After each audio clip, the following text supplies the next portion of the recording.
Thank you, Alex, for that very warm introduction. Principal and staff of Reading Rainbow, the graduating class, specially invited guests, parents, I'm very happy to be here today to speak to you all about conserving animals and wildlife. So I want to interact with the graduating class first, and then I'll be speaking to you all. So students, how many of you all have pets? Everybody have a pet? Very good, very good. What are some of the pets you all have?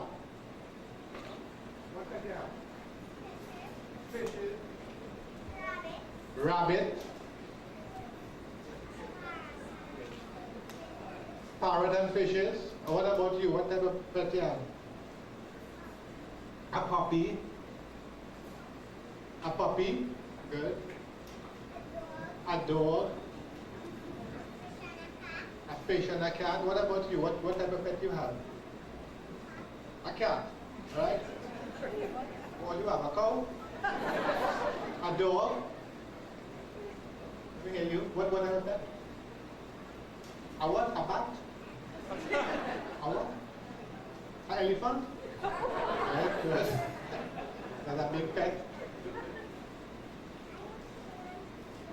Chicken and dog, right?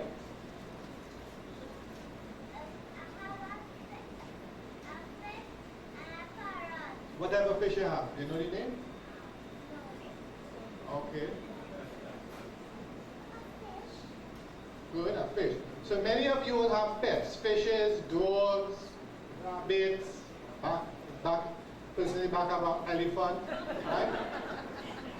Now how you all take care of these pets? You feed it, right? What else you do besides taking care of your pet? You hug your fish? Right. What about you? You change your paper, right? So this is one way of taking care of your pets. You want to feed it, you can hug it, you will change your paper, right? You're making sure your pet's comfortable, right? So this is what you have to do with animals. You have to keep them happy, right? You have to make sure that they're strong, right? You don't want sick pets, right? Now look at those stickers up there. What are some of those pets you see up there that you have to conserve and protect? You're seeing fish? Very good.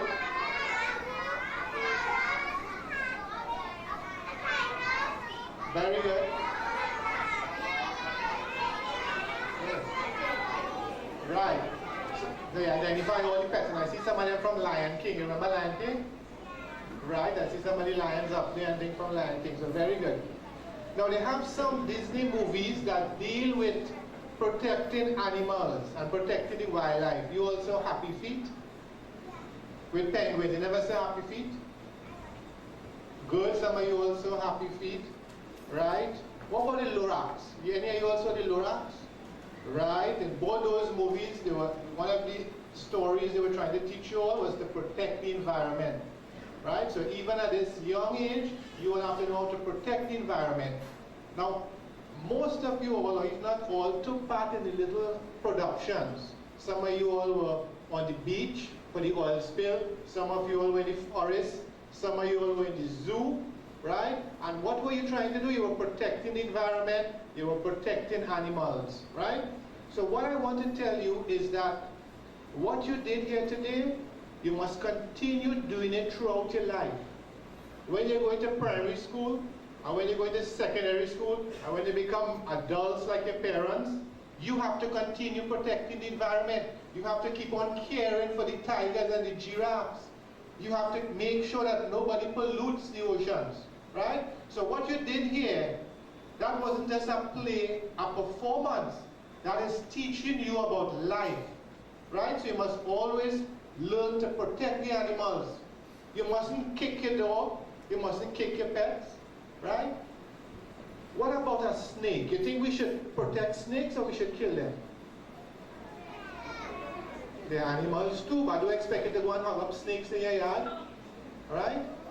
But they're all animals. So all animals and insects and birds and reptiles, you have to protect them and conserve them.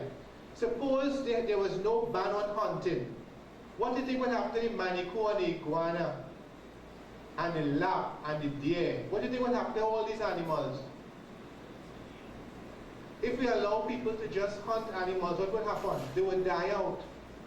If nobody protected the animals, they would die out. Right? So you have an important role to play later in life. You have to protect the animals. You see what you all did about the oil spill? Who do you think they had caused the oil spill? Adults like me. Adults like your parents caused the oil spill. Right? So when you get older, you have to be more responsible. Right? In one of the scenes, there was somebody selling turtle meat. Who was selling turtle meat? Right. He was selling turtle meat and he get locked up. Right? You know, people actually do that. People actually ride the leatherback turtles. People actually take the eggs. They actually take the meat and sell it. Right? Some of us adults, we go and hunt the scarlet ibis. You know what is this scarlet ibis? What is this scarlet ibis? Very good. Some of us hunt those birds and we eat it. You don't like how you eat curry chicken and dal puri? We hunt those birds, protected birds, and we eat it. We eat the turtle too. So what you did there happened in real life. Adults do that. Right? So you have a very important role to protect animals. Later on, some of you will become a doctor, a teacher, a lawyer, a carpenter, an electrician, a plumber. But you have a role to protect animals. Right? Not only game wardens. Everybody here. Your parents, your brothers, your sisters, you have to protect animals. You have to protect the environment. Right? So you have to remember that. What you did here today, you must always remember how important it is. How important animals are. Right? Now we will ask you a question. Who created the world? Go, very good. God created the world. And after God created the world, what else God created? What else did God create? Animals. He created animals on the land, in the air, and the sea. What are some of the animals God created? Birds, giraffes, ants, elephants, parrots, tigers, giraffes, chickens, all those things God created. What else? Trees? Good, right? What? Rats? Parrots, right. Turtles. So God? Ants? Lions, correct. Tigers? Very good. Cows. Fishes, right. So God created animals. Now who took care of these animals? Who did God create to take care of these animals? That's a great thing.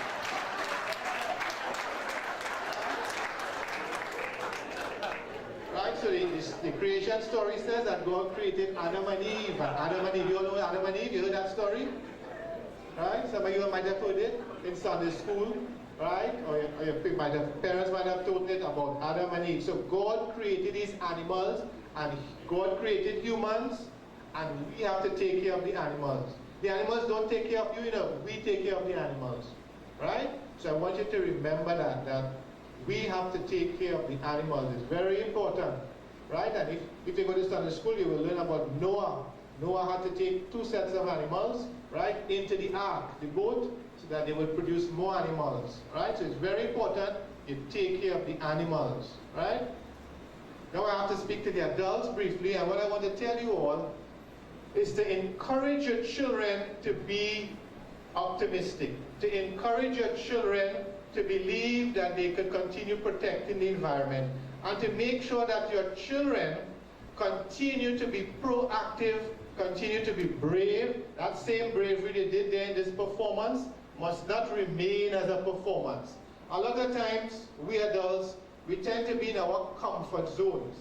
We don't want to criticize when we see something wrong because we might feel embarrassed, we might feel afraid. We don't have that fearlessness, we don't have that bravery and courage that sometimes your children display. You see how willing they were to perform They remember their lines, they came out and performed for us. They spoke to me openly, they were very willing. Sometimes as adults, we tend to lose that bravery. We tend to lose that innocence. And we tend to now disregard the environment, right? And that's happened to a lot of us. I could tell you all about things like a few years ago when they were building the smelter, only a handful of people took up issue on that. They were planning to build a steel mill, only a few people took up issue on that. Even the controversial highway to Point 14. You will hear some people talking about the destruction of the environment, and the rest of us remain quiet. Maybe we might not want to offend people. Maybe it is our political party in government that are building these institutions and companies that are destroying the environment, and we might want to stay quiet. But I want us as adults to encourage your children not to compromise those values. You cannot say, well, I'm going to conserve some animals and allow the rest of the environment to be destroyed.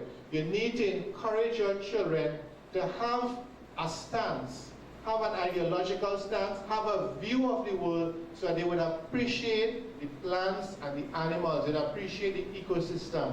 What I've seen here today, I was very touched and I was very delighted to see that the next generation, they are showing some signs of hope, right? Because often you would see about this environmental protection in first world, in developed countries. Sometimes in Trinidad we don't really care about the environment, right? So this is what I've seen here is a very good indicator that there is some hope, right? And I hope, hopefully some of the children will teach the adults. Hopefully when some of these children will say, well, Daddy or Mommy, we shouldn't be doing that. We shouldn't be throwing the old fridge in the river. We shouldn't be throwing the old bed in the empty plot. We shouldn't be breaking down nests. Sometimes you don't want your pigeon, you don't want pigeons or doves, and you chase away these birds, and the children see you all, and you'll be surprised. They also feel they could go and chase these birds, and then you see them pelting stones and things at these birds. So I want you to understand how important the children are when they see you treating the environment in a destructive way, in a negative way. They will wonder, you know, if Daddy and Mommy could do it, I could also do it, right? So I want to end there today.